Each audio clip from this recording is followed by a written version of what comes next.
Well, let's see, it's October 1st, and that makes it a Monday, and put me back on track here, back on Saturday. He gave us a liberal code of the PB, and currently I'm taking a 5/32 key wrench, hex wrench, and putting it into the pulley set screw.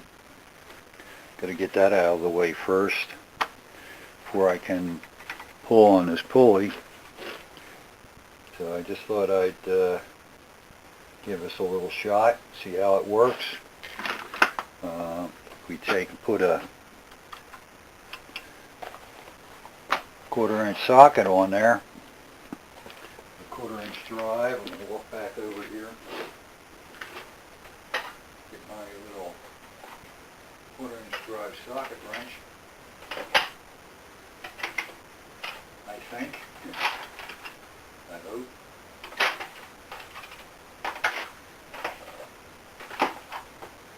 Back in my tool carry-all here.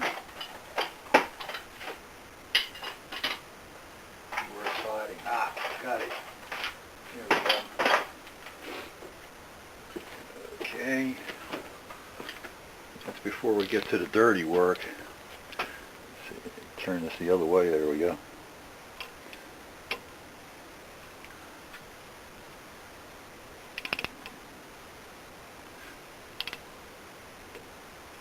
I don't think that thing fully seated. It's down there quite a way. You don't want to play. Okay.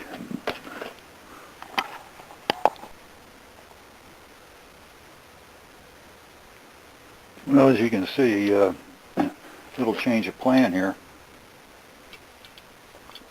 If I can get on there. I really trust this crescent wrench,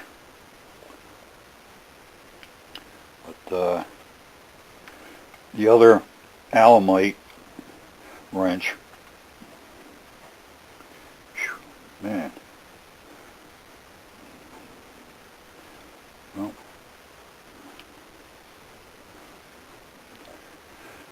I really drove that one in.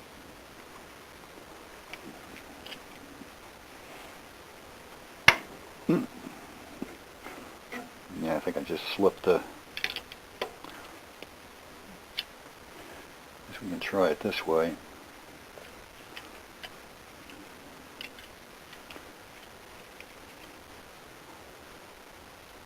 It has a sort of a build-up on the shank. And I can't get it down in the hole far enough to really get a good grip on the screw. Now this seems to be turning, but then again, you can never tell. It can just be a torsioning of the wrench itself. Sometimes these things really get in there.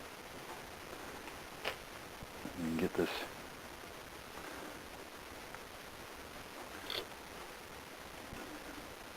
I think I'm going to change to the other wrench. Now this is a crescent wrench.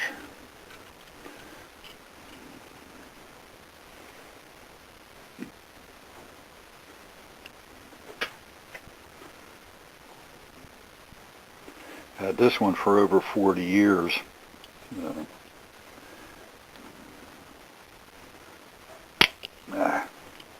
It just slipped off, no breakage. Let's see.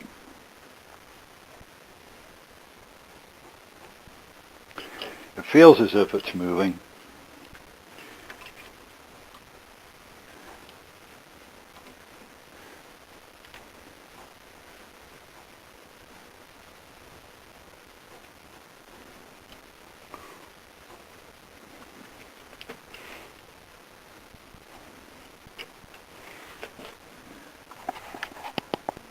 Well, as you can see, that took care of the end of that that wrench. So I think what we're going to wind up doing is I think I'm going to wind up grinding that down and then maybe try to use a 5/32 socket to get a grab on this. Plans keep changing.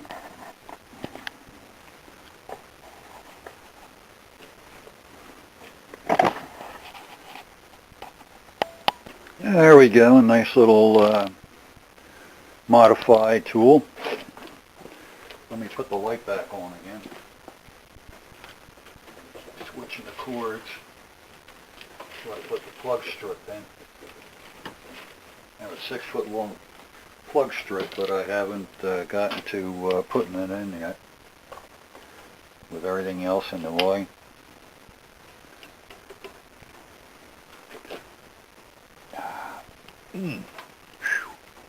Man.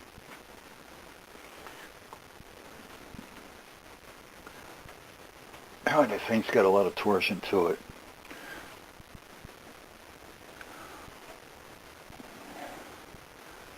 One last thing to try. Go the other way.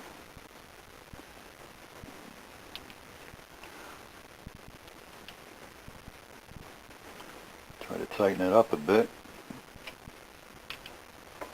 That's not doing anything.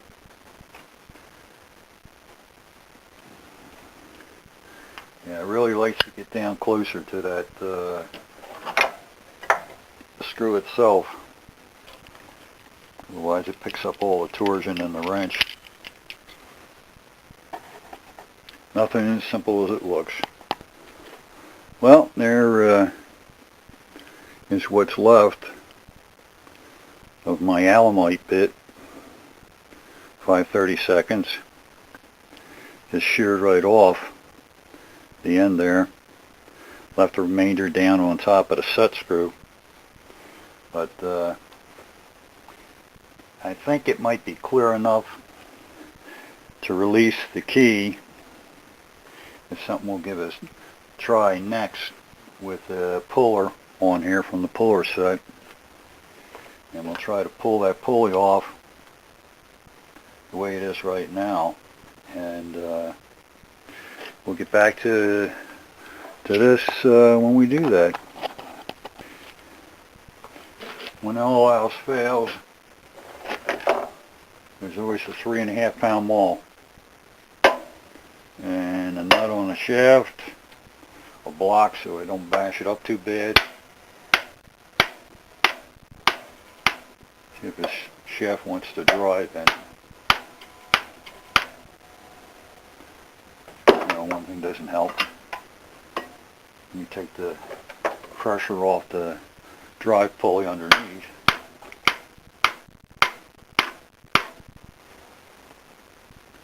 I think it's moving down. What I'm trying to do is gain as much room between the housing and the pulleys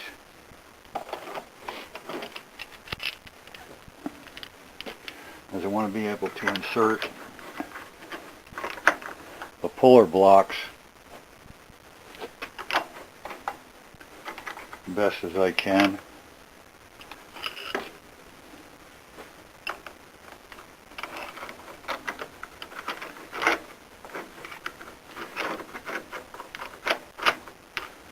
Let's see, we get these in as far as we can.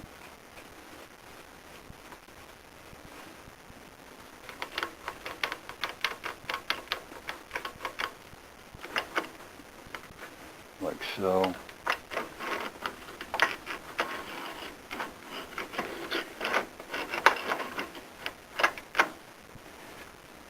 These door and carriage bolts that stick through the housing are not being very cooperative. Let's see if we can do anything about them. I don't know. Need a little back tap and get them out of the way.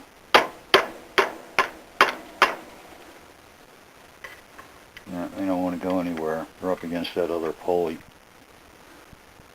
Well,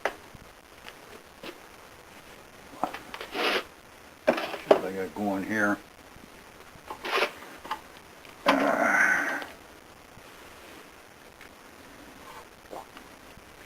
Yeah, I'm not getting that much separation there. So I tell you what I'm going to do. I'm going to turn it like this. I'm going to walk over here to the toolbox. Hope I'm not getting into the picture too much with my bald head. But there.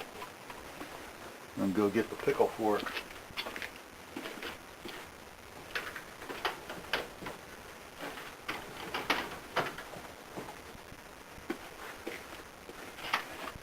Yeah, you mechanics out there remember this. You used to use that to pull the shock absorbers off the back of the old Fords. When they had one, you had what I used to call a frog leg support on them. And I can't really turn it so you can see it, but there's a spacer in here, and then I have room between that and the pulleys. Right now I'm going to take this nut off. Get plenty of movement room. And I'm going to use this between the spacer and the pulleys to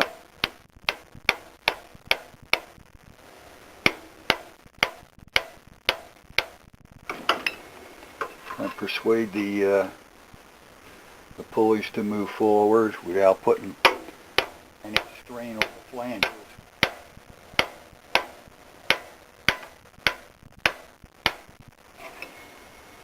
Oh yeah, I just got at least another 1/16 of an inch with that work. Just help it along a little more. Oh yeah, almost out to it.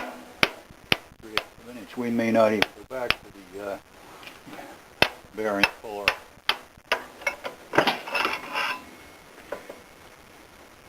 And we're pretty well where we want to go. Except I think I'm still going to use the bearing puller to finish up the job, which puts me back here again.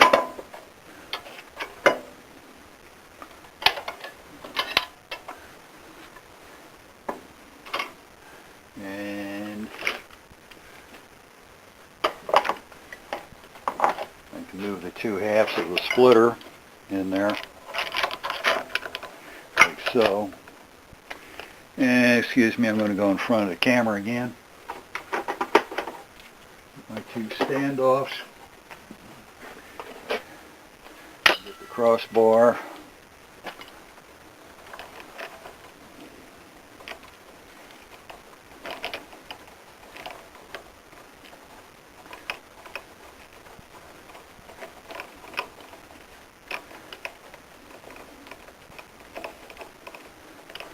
This bearing puller set was a very good investment,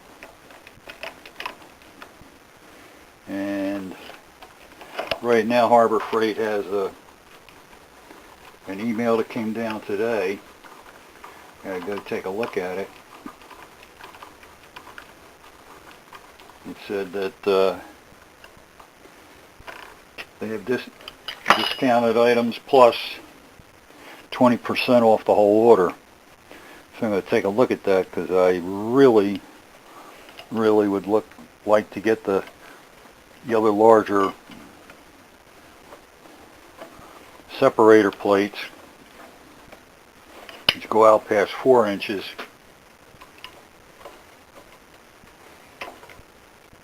Okay, I got that snugged up. Put these nuts back on again. I've already bent these 7/16 threaded rods here. And I posted that up under Shop Talk. But my plan right now and get some measurements on these and possibly replace them with some grade 8 cap screws to get that added strength. And see, we need one more piece out of the set. That's the pull screw here. Goes like this. Of course, I'm going to have to take the nut and washer off to get it in there. There we go. What they give you in the set, you could actually use a little heavier washer.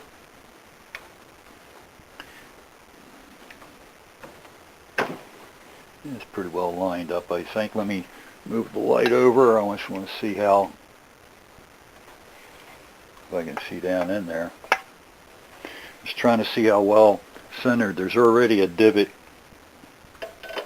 in the middle of the shaft.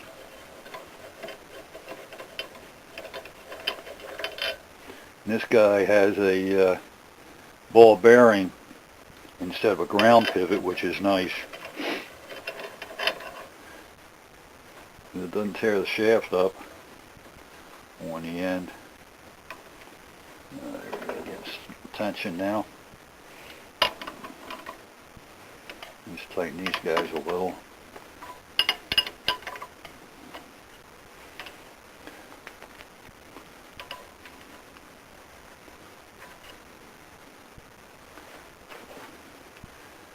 And just use the old inclined plane rule from physics, because that's after all what the spiral screw is. I mean, I can feel, you can see this thing bobbling. This thing is just about ready to come off of there. You go through more work putting it on than actually using it. And there's the shaft that we're after. Okay. And let me get my handy dandy little nail out. My friend the maul.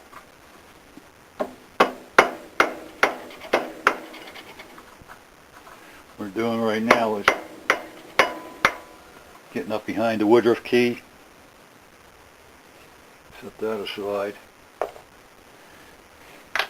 And that'll let me grab a hold of that spacer, hopefully. You open these babies up. You get a grip on that.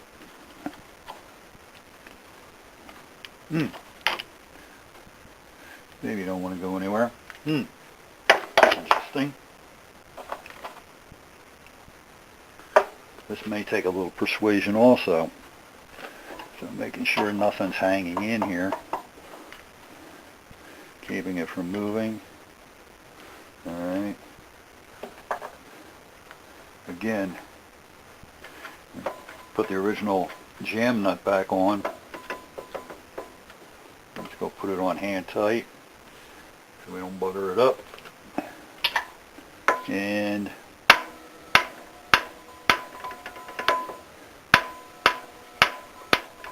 a little downward persuasion. Because the thing is, once you play around with this thing a little bit, it yeah, see, that's sitting on there. Let me open it up more. You can see where we actually, or I actually tickled that thing with the pickle fork. Okay, we don't want to put tension on that because we want to be able to force that to go down too, so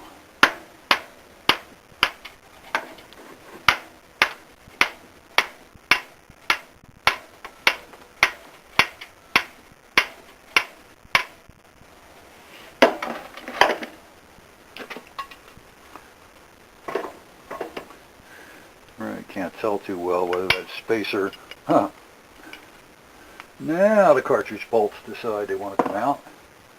Yeah. Just fall right out my hand. That means we did move it some. So we have to work with there. Not a lot to fulcrum off of, that's for sure. We might have to use a bolt puller to get to that. Means getting behind this and using bolts through the plates against this to try to push this upward. Because certainly that spacer doesn't want to give up. For some reason it's, I guess maybe the pressure from the pickle fork didn't help. Okay, enough of that for now. Okay, while you were gone, I went underneath that spacer, which turned out to be two spacers, one on top of the other, and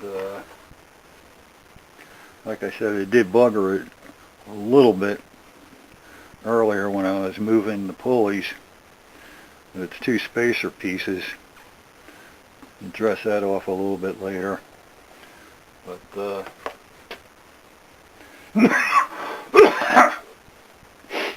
put that fork right underneath them and they took off. So again, I put the jam nut back, and I'm going to try to drive the shaft down through these bearings.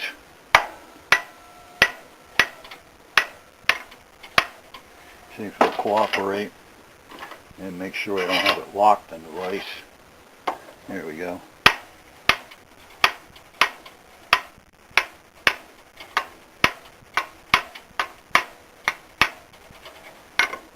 Wants to walk around.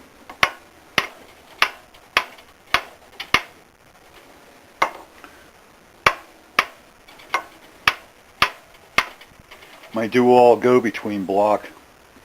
Wish I had a couple more of them to make centering jigs for center punching these shafts. So let's see if we have to put a lot of that spiral force in here to get this thing open. That's going to be cute to pull off.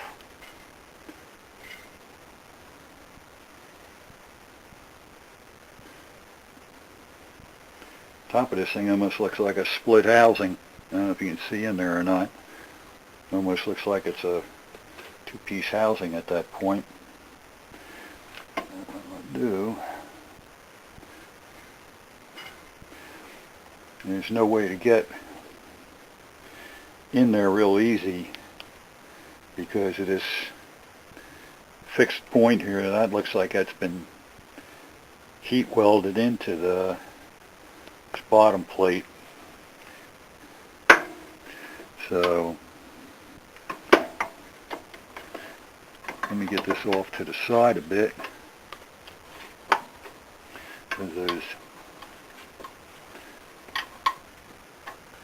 so I don't catch anything with the jaws like the pulleys. I'm going to try to get that down, and maybe with that I might catch a ledge to grab onto.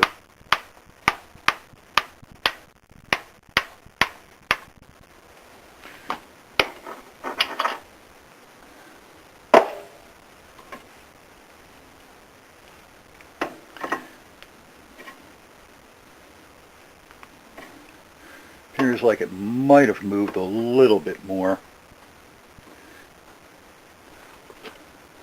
Just trying to think of how I can grab this and run it. There's no way of going through here unless I drill it, and try to use that as a split. You can actually see a casting fault if I get this in the light right there, little casting fault in the pulley.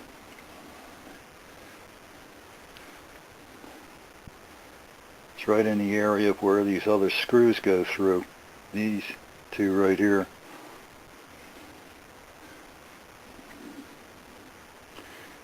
So I guess my only recourse is to determine a way, if I can. And I certainly don't want to force the pulleys themselves. Get myself a little bit more stability from the vise.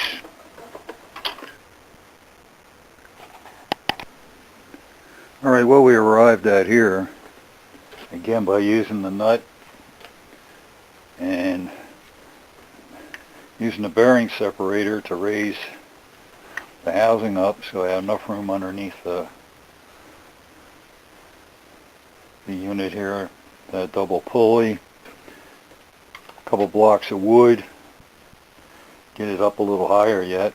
In fact, we're going to move it up a little bit more. If I release the jaws of the vise.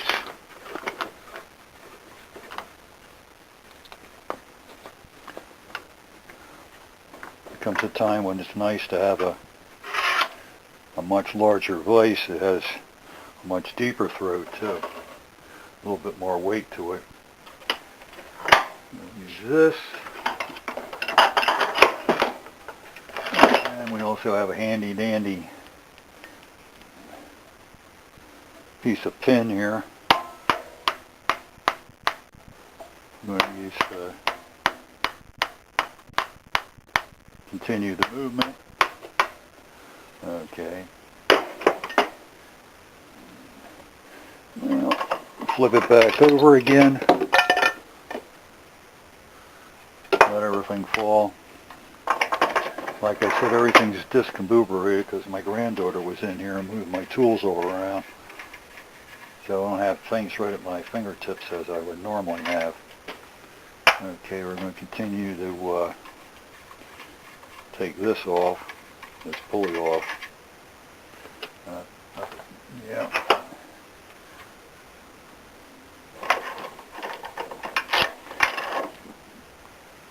Take the bearing separator, put it back where it belongs, along with its hardware.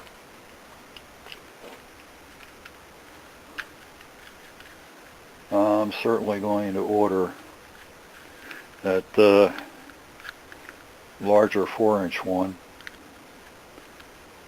See, I got some buttered threads on here too. I have to take a look at that on that one. So let's see. Move my tap and die set on top of my beaver blade parts. Excuse me. Alright. That guy's back where he belongs. Okay. These are the parts and pieces that we have. Even those bearings are moving, I don't really trust them.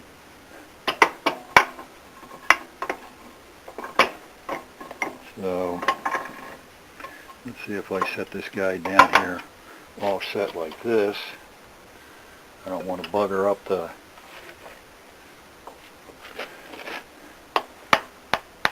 section of the spindle.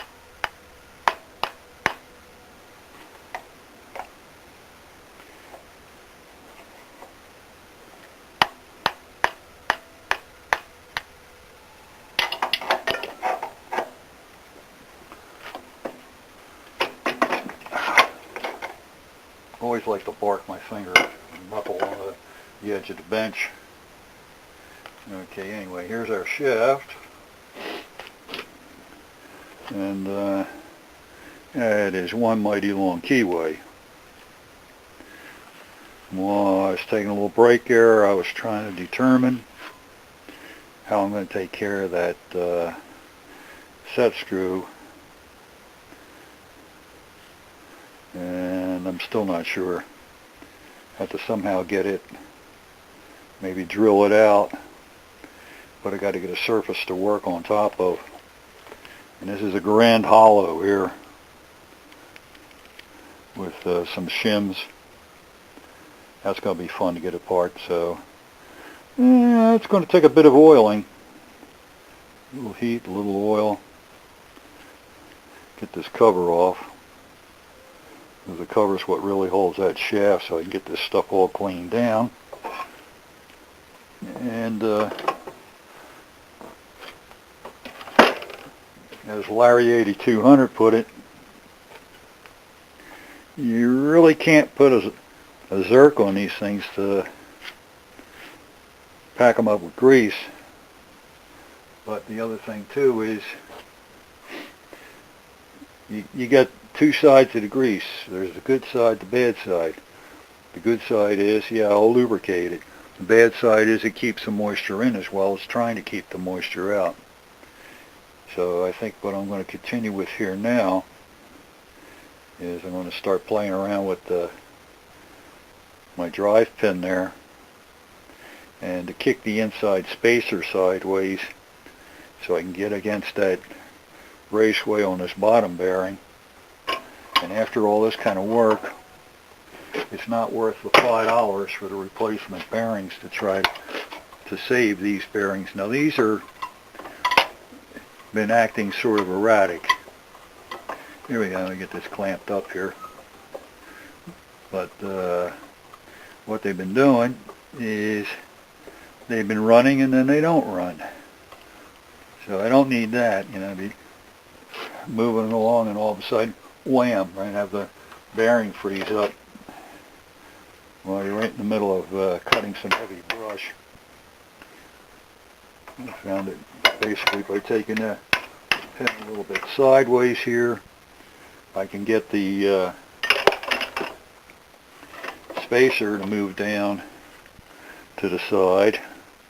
You can see that or not. Move the light around maybe a little bit more.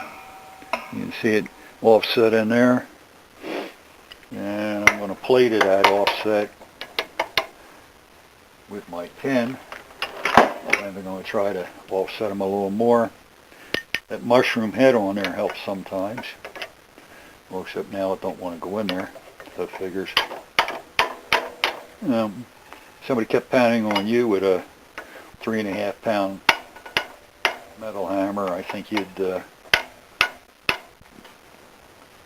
kind of have, you know, an aversion to going someplace. So let's see.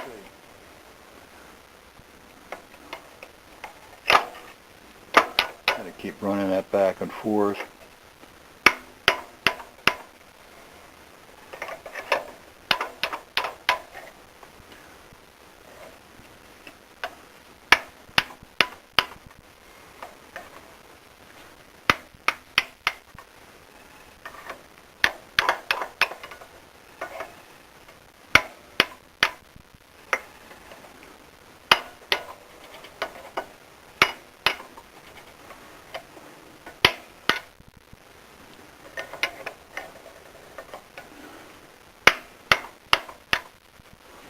Kind of moist in there, and I know that's not all oil, so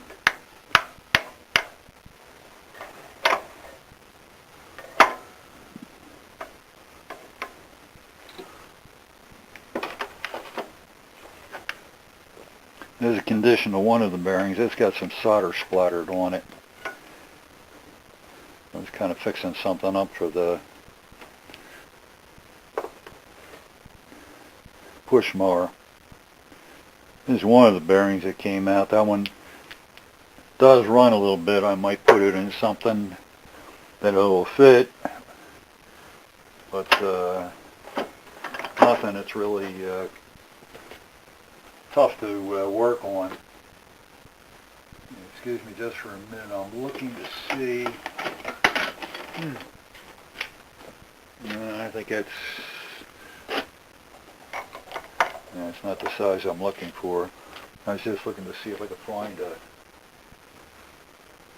3/4 inch in here. And I don't think I'm going to luck out. Nope. Try to get that thing sideways, and then I can just hit it square with a 3/4 inch. Now this baby here, this would probably run you all kinds of big bucks at local Ace Hardware.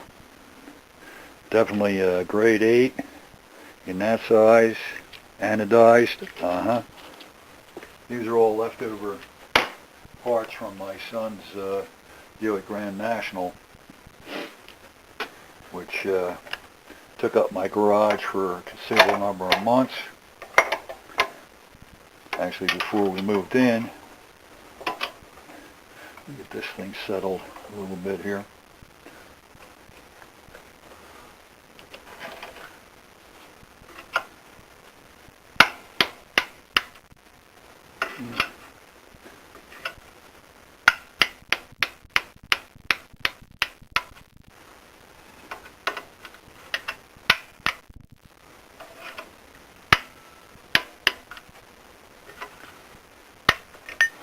That bearing's being a little resistive.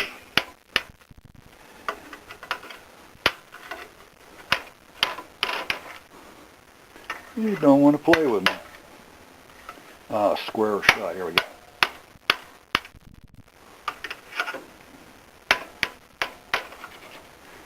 Get some of the front wheels pulled down. I'm going to,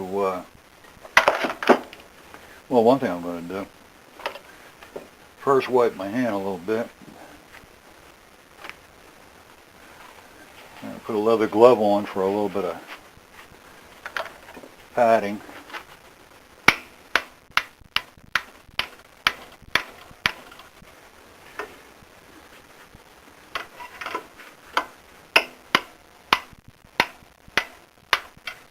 Okay, I don't know if you heard that or not, but that was, I just got that, I just got my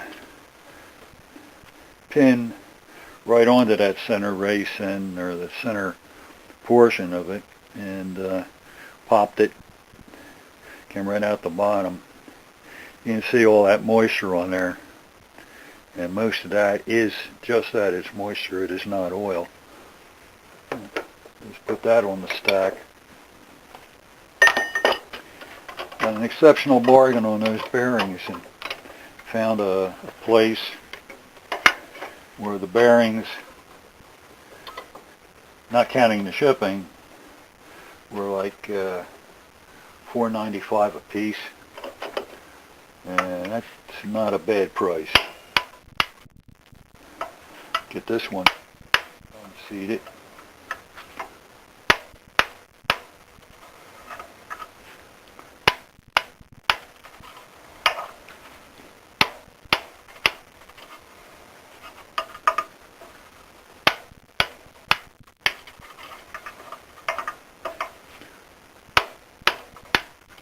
I can feel it now.